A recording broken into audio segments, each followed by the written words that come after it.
Estimadas alumnas y estimados alumnos del curso Psicología a través del arte y el humor. Muy buenos días a todos, muy buenos días a todas. Los saluda Gastón Moacer. Tal vez no me reconozcan porque no tengo pelo. Ha sido el gran cambio de estas vacaciones. He pasado por una peluquería. Bueno, estimada gente, qué decir, ojalá se encuentren todos ustedes muy bien. Hoy es lunes 27 de julio. Vamos retomando después de lo que fue este receso del invierno. Bueno, yo ayer estuve charlando con el profesor Rodrigo Rapela. Intentamos hacer comunicaciones así por internet, pero no lo logramos, así que fue una llamada telefónica tradicional. Así que yo les transmito los saludos de él. Y bueno, ambos hemos descansado un poco, bueno, hemos cambiado un poco las rutinas, hemos parado un poco en estas últimas 2 semanas. Y bueno, y ahora estamos acá retomando a través de la distancia, de la virtualidad, este curso que iniciáramos en marzo. Y la propuesta de hoy va a ser, primero va a ser como una repasada de todo lo que hemos venido viendo hasta el momento y una propuesta de una película para empezar en esta segunda parte del año con el análisis también de una película, ya van a ver, para ver qué temas, ¿sí? Pero siempre que hacemos esto de hacer como un repaso, ahí es cuando nos damos cuenta de que hemos visto muchas cosas y de que hemos hecho muchas cosas. Así que bueno, la propuesta primero va a ser esa, hacer como un repaso de todas las cosas, un repaso de todas las cosas que hemos ido viendo en este curso, como para hacer una refrescada quizás. Yo estoy como en esos momentos en donde lo de la pandemia, la cuarentena, hace que uno tenga una percepción del tiempo muy rara. Por momentos tengo la sensación de que todavía estamos en febrero o en marzo por arrancar el año, porque siento que es un año que nunca terminó de arrancar como uno se lo soñaba, pero al mismo tiempo uno se descubre que está llegando a agosto. Entonces cuando uno a veces hace un repaso, ahí empieza a percibir de que efectivamente son muchas las cosas que intentamos hacer. Este curso, cuando iniciáramos aquellas 2 jornadas que afortunadamente por lo menos tuvimos la oportunidad de compartir cara a cara, nos habíamos planteado que tenía como una meta, que tenía como un objetivo.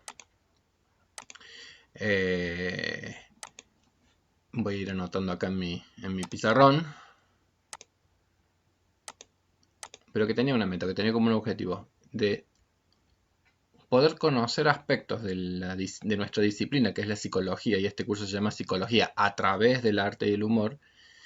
Pero si a nosotros nos interesaba conocer más aspectos de esta disciplina, que es la psicología, y el curso les contamos que en realidad se llamaba Psicología Profunda, es porque en algún punto la psicología es una disciplina que aspira a dar respuesta a la pregunta del por qué los seres humanos nos comportamos como nos comportamos, por qué pensamos lo que pensamos, por qué sentimos lo que sentimos, por qué enunciamos lo que enunciamos, es decir, todo lo que tiene que ver con el por qué las personas decimos, hacemos, actuamos de distintas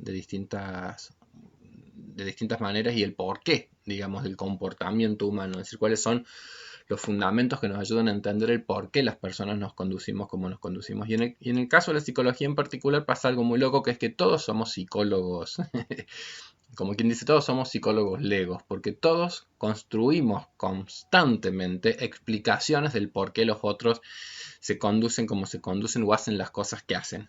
¿Qué quiero decir con que todos somos psicólogos legos? Que digo que todos nosotros necesitamos construir algún tipo de teorías para explicarnos las realidades. Entonces nosotros construimos teorías psicológicas. No digo que sean teorías ni acertadas muchas veces ni basadas en cosas muy ciertas, pero ante un comportamiento inexplicable de alguien necesitamos tratar de explicar algo. Cuando digo incomprensible para nosotros, todo el tiempo lo incomprensible nosotros tratamos de ubicarlo dentro de alguna categoría, aunque sean categorías a veces poco sólidas. Ah, ¿qué querés? Mira cómo no va a ser así WhatsApp si es geminiano.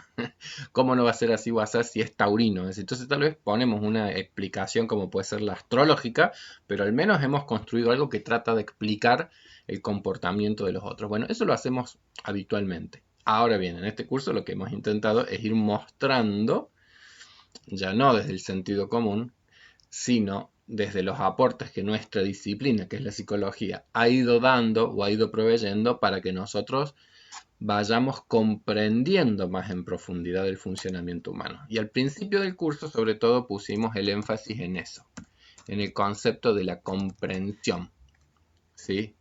En el concepto, en la idea de cómo nosotros, a medida que van pasando los años, habitualmente vamos teniendo una ganancia evolutiva, vamos teniendo una ganancia en nuestros desarrollos personales que tienen que ver con la idea de la comprensión. Es decir, que a medida que van pasando los años, en general vamos teniendo modos cada vez más complejos, modos cada vez más profundos de ir aprendiendo la realidad, de ir comprendiéndola, y que eso además es una de las ganancias que tiene el proceso de envejecimiento.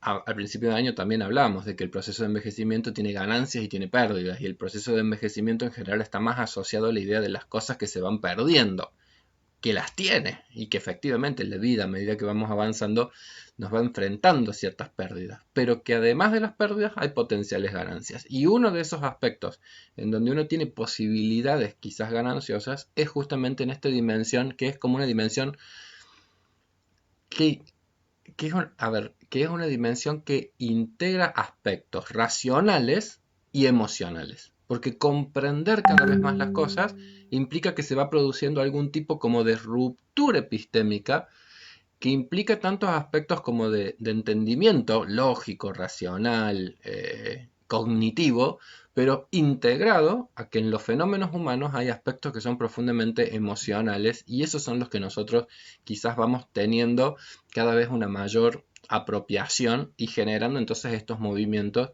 como quien dice, de ciertas.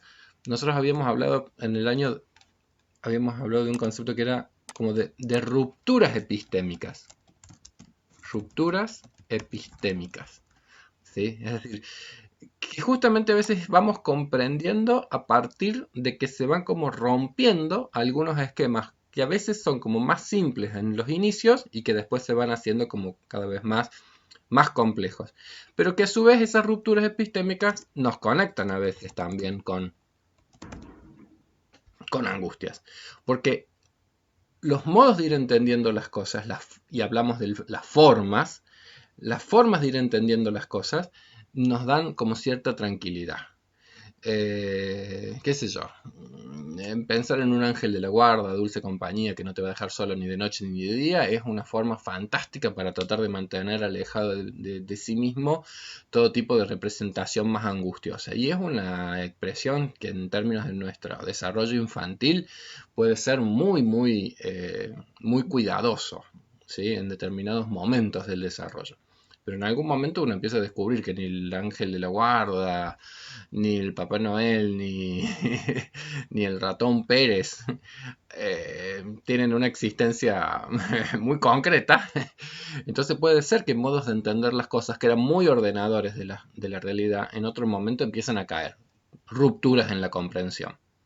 Rupturas que a su vez van a irse ligadas a angustias, pero que en algún punto empiezan a ser la evidencia de que se están produciendo transformaciones en cómo nosotros nos vamos entendiendo la realidad y nos vamos adaptando a la realidad. Entonces en el curso trabajamos mucho las ideas de un autor que se llama Jean Piaget. Y entonces ahí con Jean Piaget empezamos a hablar de los procesos de asimilación, los procesos de acomodación, y que todo esto en definitiva guardaba relación, procesos de asimilación, procesos de acomodación, y que esto guardaba relación en definitiva con lo que es la idea de la adaptación a la realidad, una adaptación al mundo, ¿sí? Es decir, los seres vivos estamos todos en la tarea de adaptarnos a un mundo. Y ese proceso de adaptación va a implicar tanto que nosotros podamos transformarnos, como al mismo tiempo entender que la realidad y el mundo están también en un proceso de constante cambio.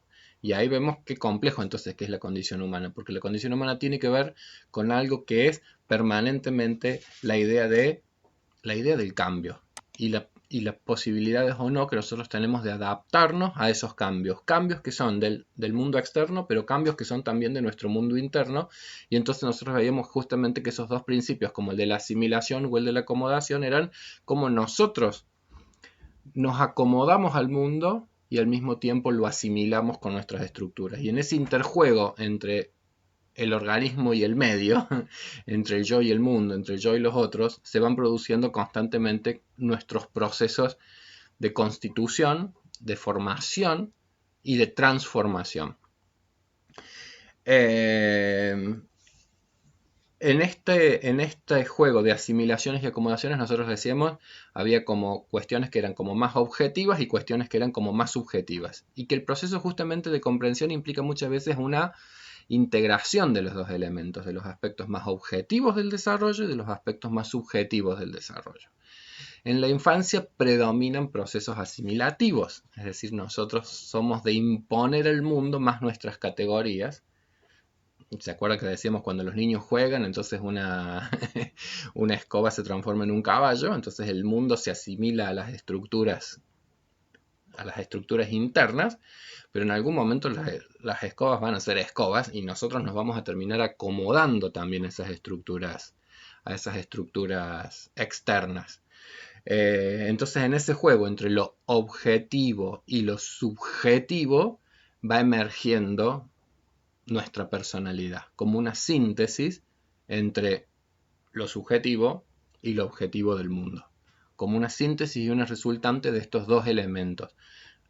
Pero en esa constitución psíquica, justamente muchos de los esfuerzos de educación, muchos de los esfuerzos de la formación tienen que ver con que adaptarnos al mundo colectivo, adaptarnos al mundo social, va a implicar en esa acomodación, bueno, en acomodarnos a la realidad, en algún punto hay toda una tarea que es que algunos aspectos de nuestra subjetividad se ordenen en dirección a la objetividad. Bueno, entonces en ese juego de formalizaciones había un riesgo, que era la rigidez. Es decir, la rigidez en términos de que algunos aspectos de nuestra propia existencia queden tan fijos, tan rígidos, tan formalizados, que se obture la posibilidad de la experiencia de la vida. Es decir, la experiencia de la vida es la experiencia del cambio, la experiencia de la transformación, la experiencia, y ahí nosotros trabajamos mucho en el curso, de la idea de la creatividad. La creatividad. Es decir, las posibilidades de que vayamos dándonos como el permiso de seguir siendo los mismos y de seguir cambiando y de seguir transformándonos a lo largo de la vida. Es muy loco porque en algún punto la síntesis de la existencia humana tiene algo que es del orden, como quien dice, de la estabilidad absolutamente necesaria y al mismo tiempo del cambio. ¿Sí? Es decir, la condición humana y el desarrollo psíquico a lo largo de la vida, y eso es casi como que la idea central de lo que es nuestra propia identidad, tiene mucho que ver con estabilidades que se conservan y con transformaciones que se producen. Cambio y estabilidad.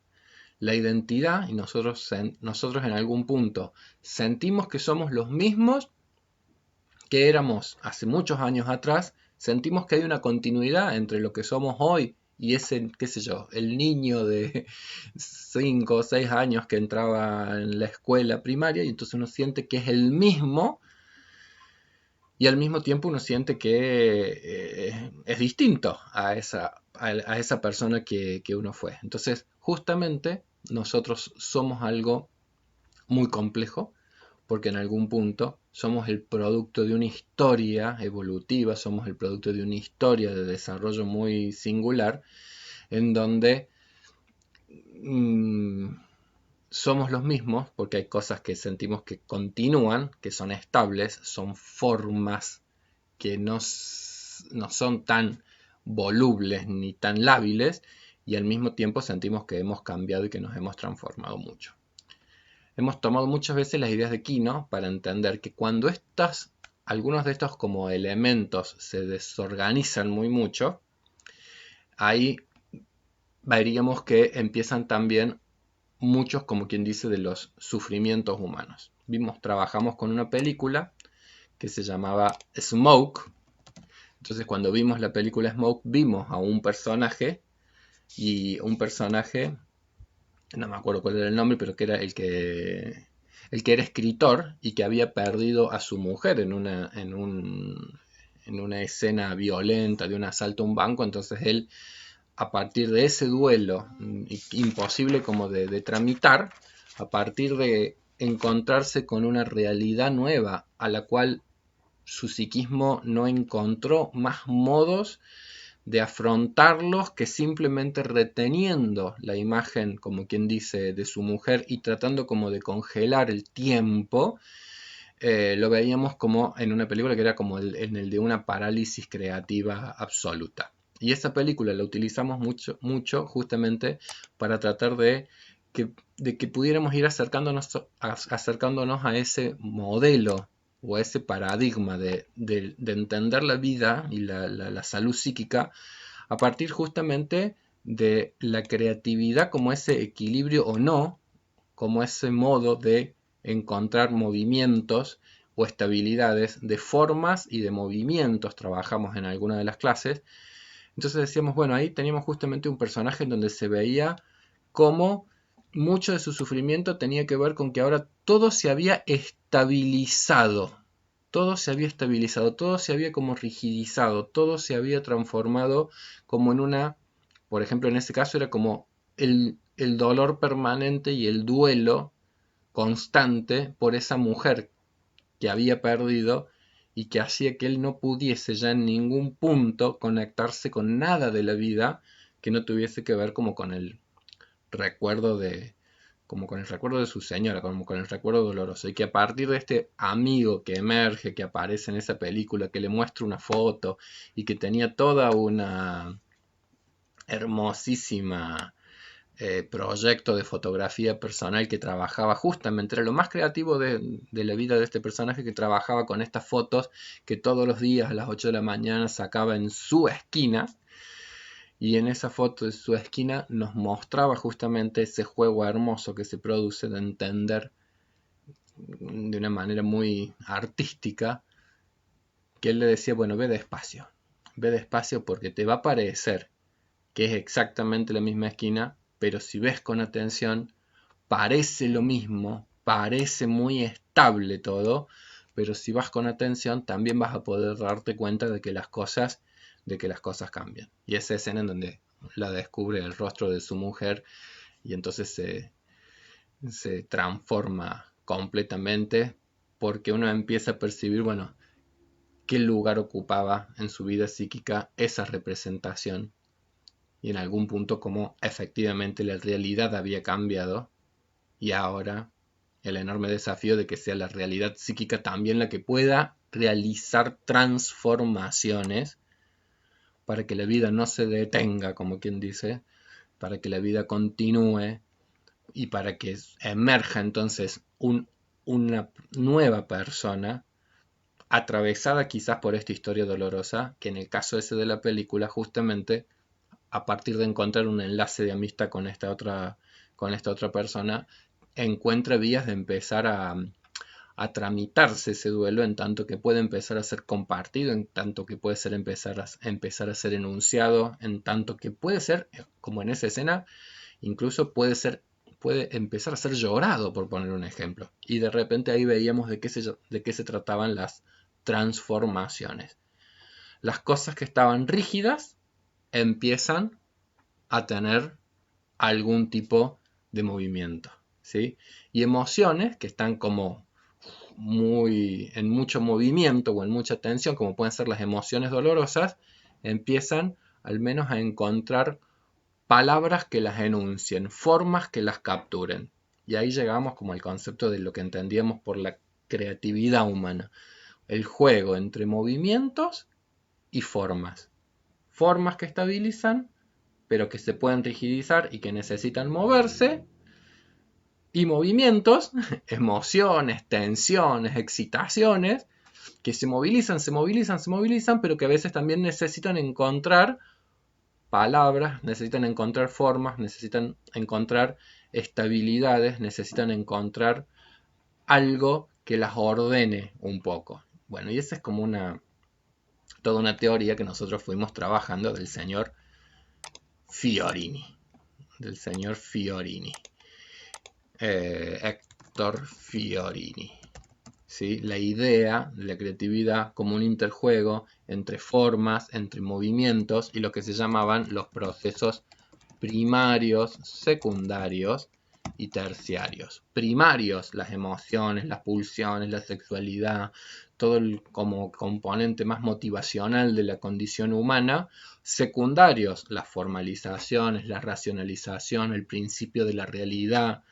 ¿Sí? Entonces, procesos primarios, los sueños, por poner un ejemplo, los sueños, como nosotros trabajamos la idea de los procesos primarios, como por ejemplo en los sueños emergen, qué sé yo, deseos amorosos, sexuales, hostiles, agresivos, soñamos que matamos a no sé quién, o soñamos, qué sé yo, alguna cuestión más erótica, bueno, que despertamos en la realidad, emergen con más fuerza nuestros procesos secundarios, la lógica, la racionalidad, el orden, ¿sí?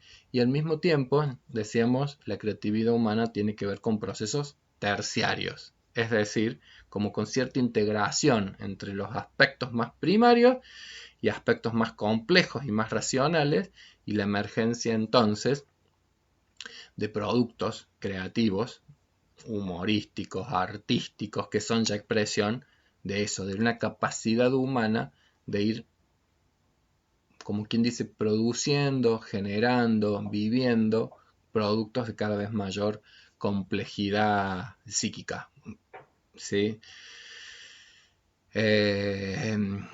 La poesía, la creación, la música.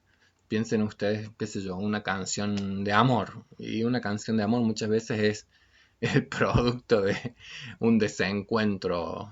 La mayoría de las canciones de amor muchas veces terminan narrando el dolor de una pérdida o el sinsentido del mundo cuando se produce un abandono.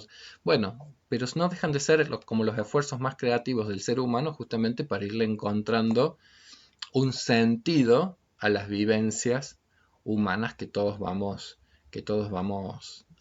transitando. En esa misma línea, nosotros llegamos a una entrevista, por ejemplo, con Quino. Entonces, con Quino y con el humor de Quino ejemplificamos mucho esto de los aspectos primarios, de los aspectos de los procesos primarios, los procesos secundarios, los procesos terciarios. Vimos una entrevista que también le hacían a él. Y después llegamos a una película que se llamaba Así en el cielo como en la tierra. El director del coro de ese pueblo, que llega al pueblo, que es el pueblo en donde él en su infancia ha sufrido como de bullying de todos los compañeros, ha huido como quien dice de ese pueblo, ha perdido a su madre tempranamente, bueno, toda una historia como muy dolorosa de una persona que pareciera ser que está como en una carrera muy exitosa en el mundo de la música y que sin embargo a su vez se encuentra muy rigidizado en los modos de poder vincularse amorosamente con alguien. Entonces en esta película como que nos concentramos en eso, es decir, en la posibilidad de ir viendo cómo desde que él llega al pueblo empieza a producirse toda una serie de transformaciones de nuestros personajes. Entonces la forma, la estabilidad y al mismo tiempo la transformación.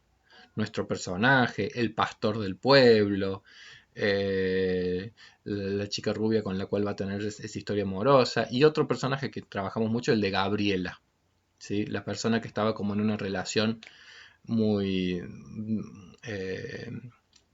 muy atrapada en un vínculo con un marido golpeador. Bueno, entonces es como que en esta película nos fuimos pensando cómo cada uno de nuestros personajes tenía ya estabilizadas determinadas formas y maneras de establecerse y de vincularse con el mundo, y cómo en algún punto la madurez, el cambio, la transformación implicaba siempre algo del orden de que pudiera emerger algo nuevo a lo que estaba ya solidificado. ¿Sí? Es decir, que pudiese emerger algo de lo primario, ahí donde lo secundario ya había estabilizado, y que en esa emergencia entonces fuese algo terciario, es decir, que pudiese emerger algo de lo que estaba reprimido, pero que a su vez pudiese emerger de modos tales que posibilitasen mayores grados de madurez, mayores grados de comprensiones, de entendimientos de sí mismo y de los otros, ¿sí? Así como el director de orquesta que dice, cuando llegaba decía, bueno, yo ahora vine a escuchar, vine a escuchar.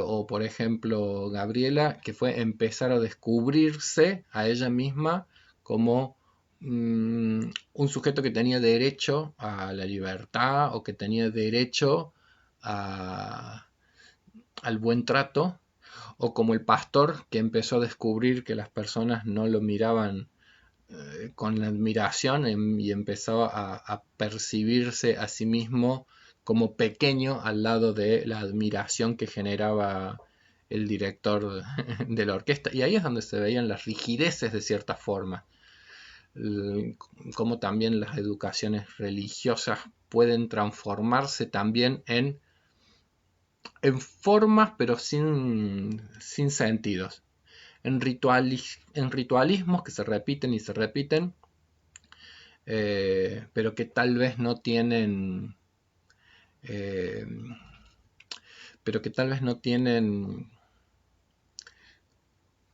como la autenticidad de la existencia, de la vida.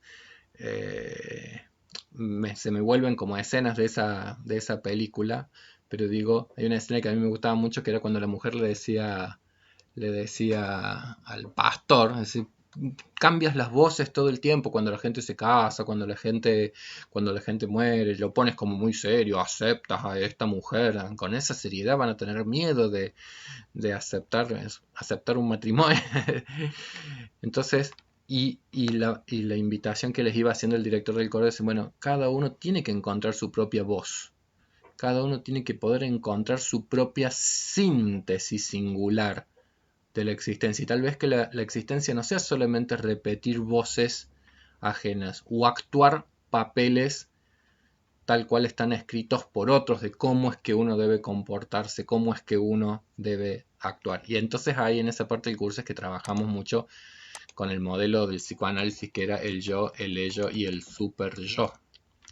Las formas estructurales de nuestra personalidad, formas que también, insisto, se van como consolidando a lo largo del desarrollo. Una que es la que más moviliza, el ello, con todos sus aspectos reprimidos. Otra que más ordena rígidamente, el super yo, el deber ser, cómo hay que comportarse.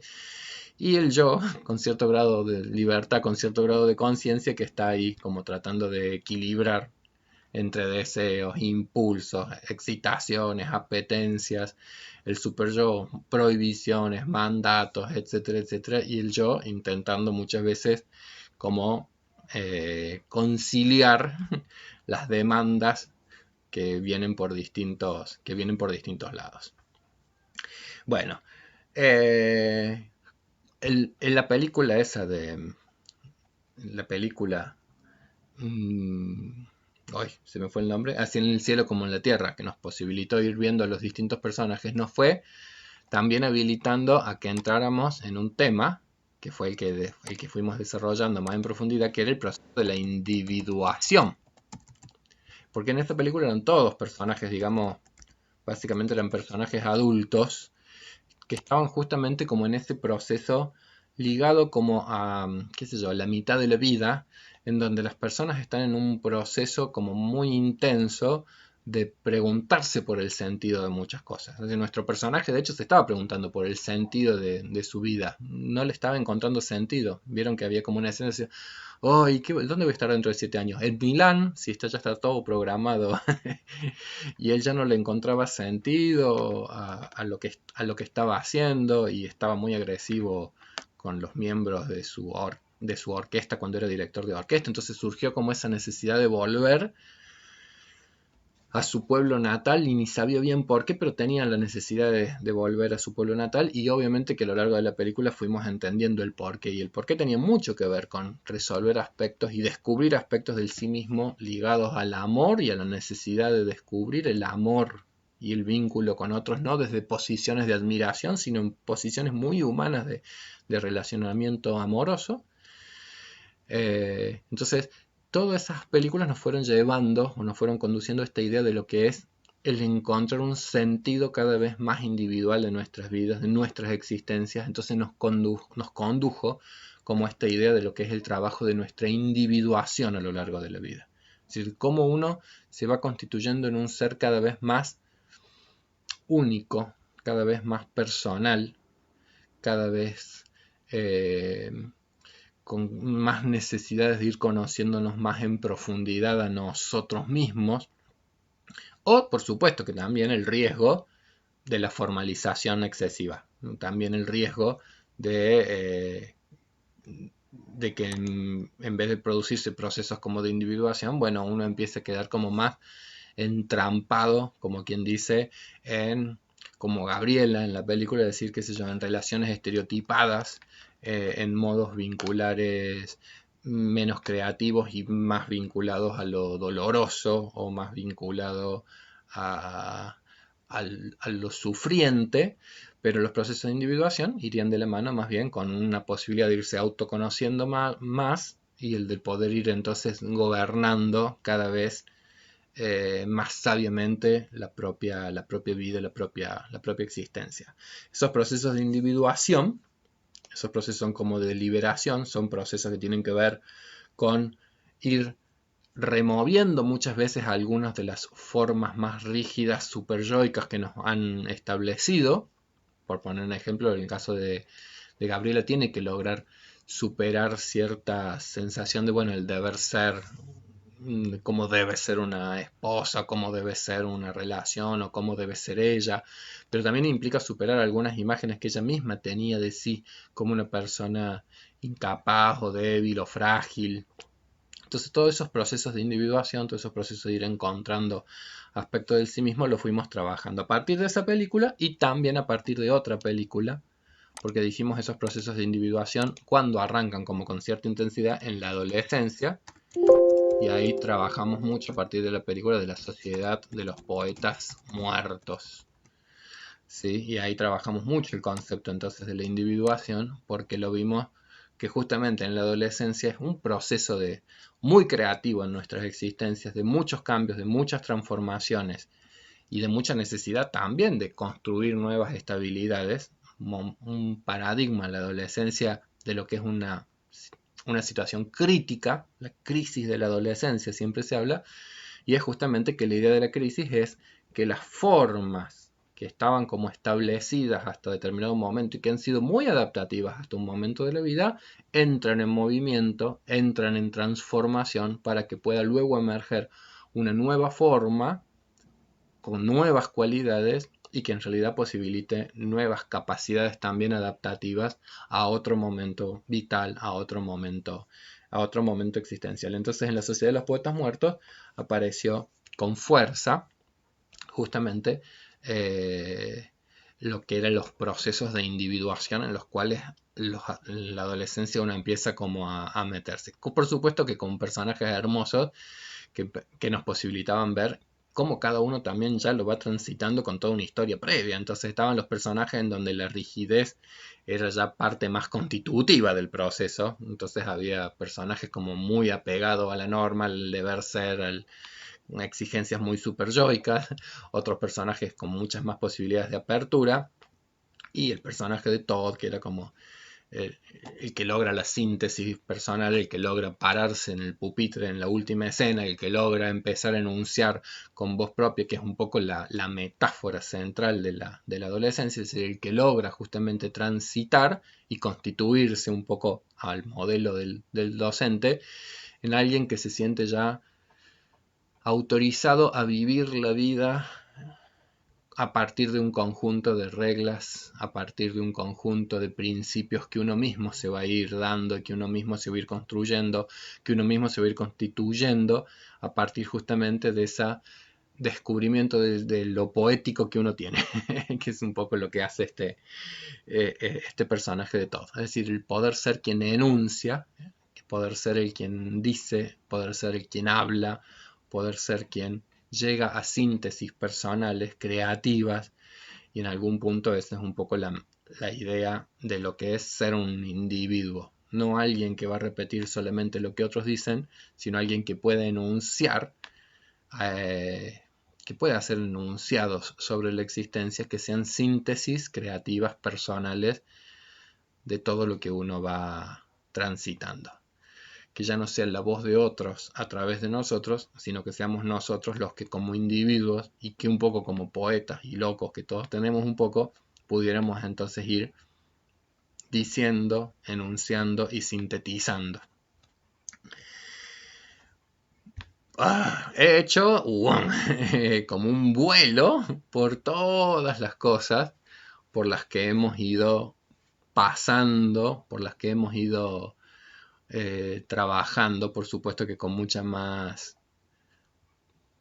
pausa y con mucho más detenimiento que este resumen medio como abuelo de pájaro que he tratado de hacer ahora, pero que nos ayuda, para mi gusto, a tratar de entender o a tratar de sintetizar las muchas cosas que fuimos viendo y que tienen como un hilo conductor, o al menos eso aspiramos que es, a poder ir percibiendo cómo nosotros, digo, a lo largo de nuestras vidas, en algunos aspectos permanecemos muy constantes y en otros aspectos vamos cambiando y que quizás desde estos modelos cierto equilibrio entre moverse y estabilizarse vienen a ser como la clave de entender cómo son los procesos de desarrollo a lo largo de toda la vida.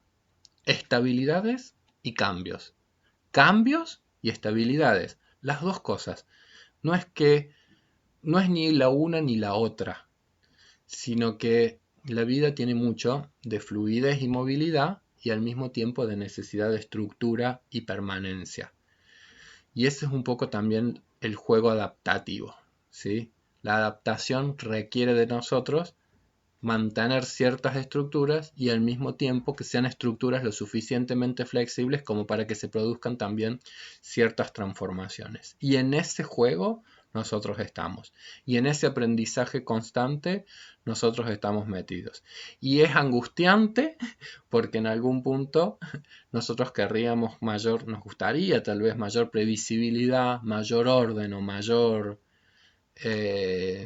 estabilidad en algunas cosas y muchas veces la vida se nos encarga de demostrarnos que las cosas no son ni tan ordenadas, ni tan estables, ni tan seguras como uno querría.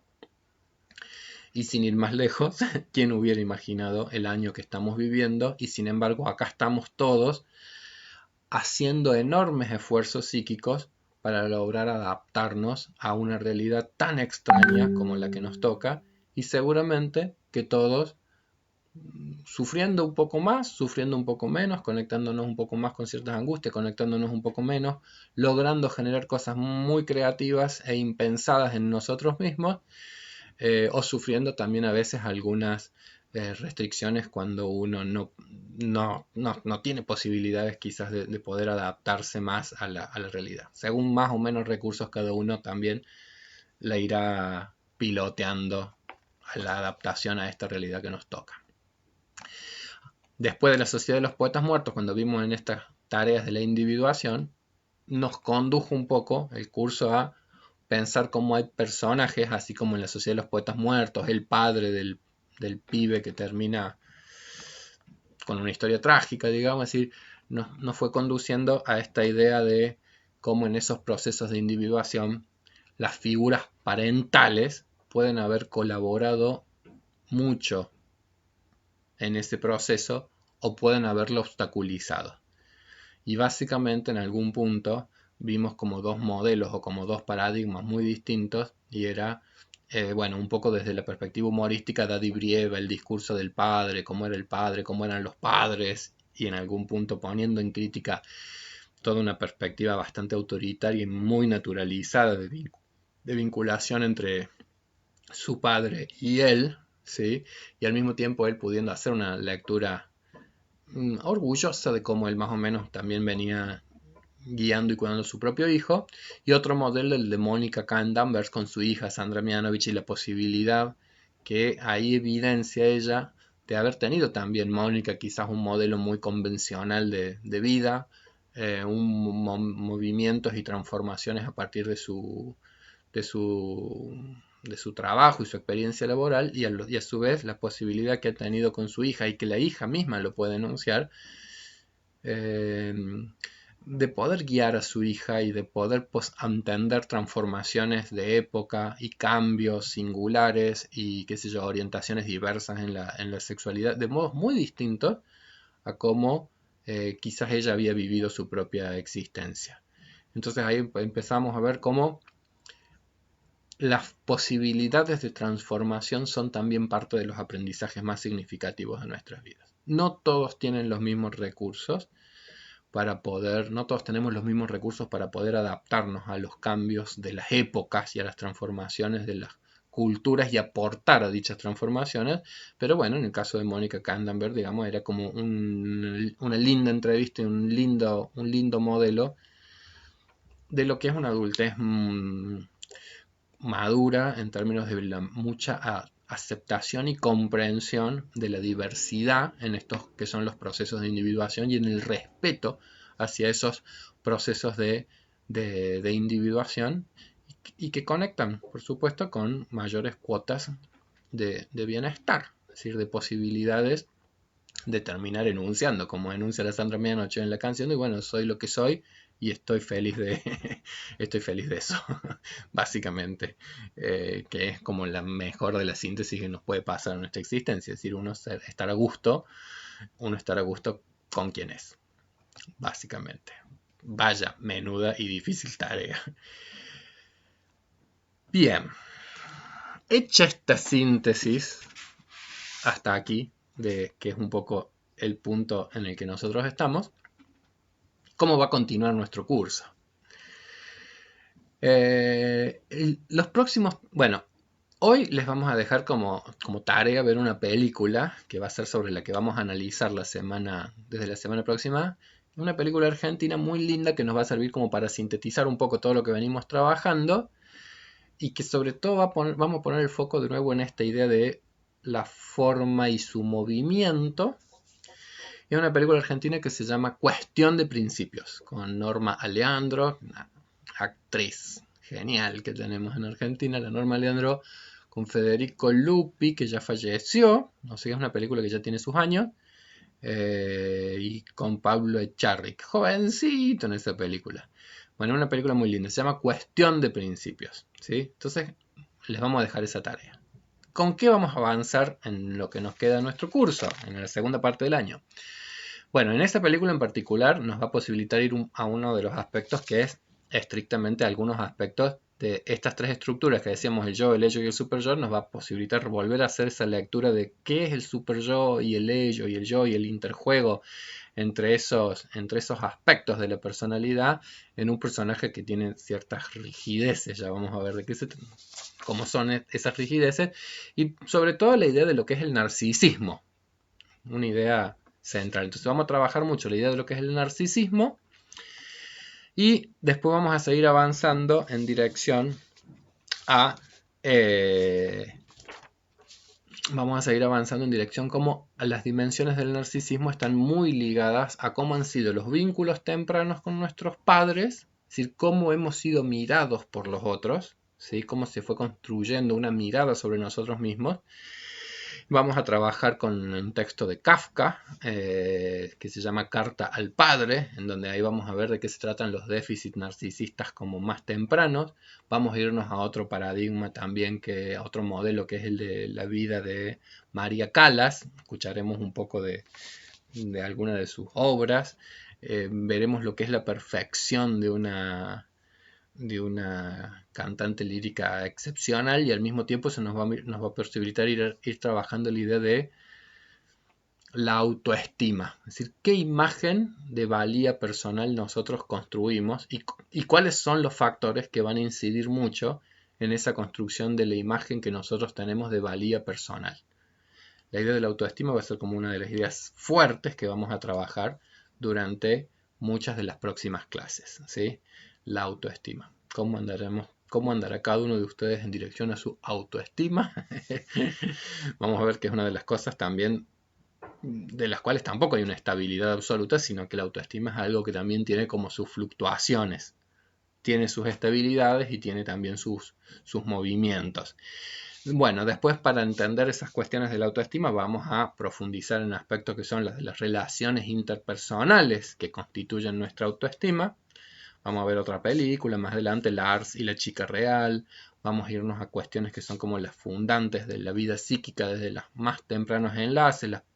Vamos a entender cuestiones de las relaciones objetales muy tempranas y cómo desde esas relaciones objetales muy tempranas se juega toda la cuestión vincular de cómo nosotros nos relacionamos con los otros defensivamente y al mismo tiempo con la necesidad de la profundidad del encuentro amoroso con los otros. Vamos a trabajar toda una cuestión de polaridades que tiene nuestra personalidad que se va también a regular a partir de esos vínculos con los demás. Y hacia el final del curso vamos a trabajar la idea de